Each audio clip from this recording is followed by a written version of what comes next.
على رأس فاطمة،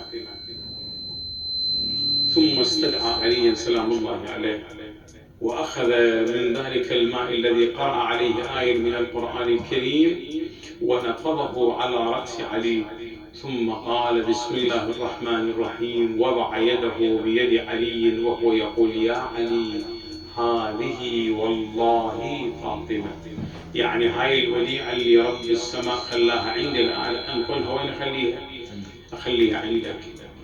ثم في صبيحة ذلك اليوم، صبيحة جفافها، أقبل النبي صلى الله عليه وآله قبل أن يخرج إلى صلاة الصبح، قبل أن يتنفل بصلاة الليل، أقبل إلى دار علي قال يا علي لقد اشتاق الحبيب إلى حبيبي، يا علي هذه الليلة اشتقت إلى فاطمة دعني أراها.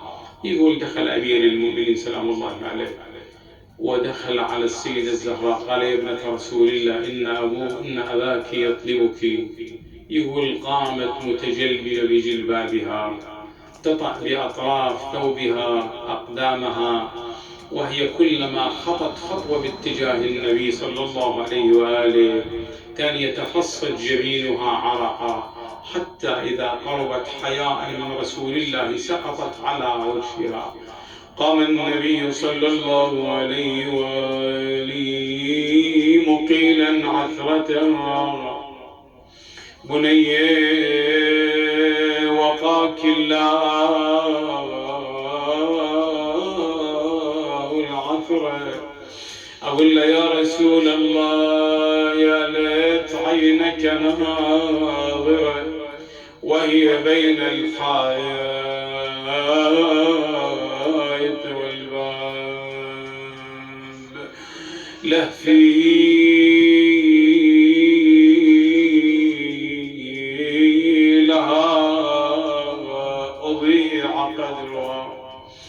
حتى توارى في الحجاب بدرها باب من جذوع وثقيلة وزن من تقيع عالقاع ترجنه رجين طبقة تعلم والحسن طبق الجفن وقام يعصر الزنيم بحيل غدت تصرخ يفر صدري نعام ومحسين سقط مني بعتبة الباب اجت بالضيف ولقد فوق التراب من عيا ويل الدمع والدم منبع.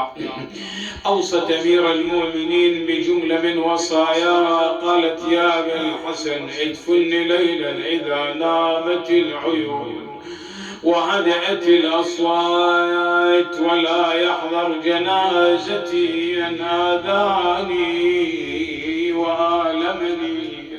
لذلك شيعها أمير المؤمنين بالليل البهيم صد ضاقت العين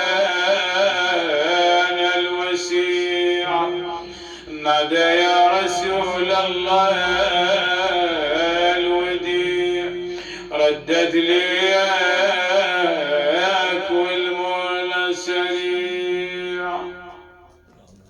هي بنت من هي زوج من هي أم من ذا يداني. إلهي الزهراء وأبيها وبعلها وبنيها عافنا ربي في من عافيت شافنا في من شافيت.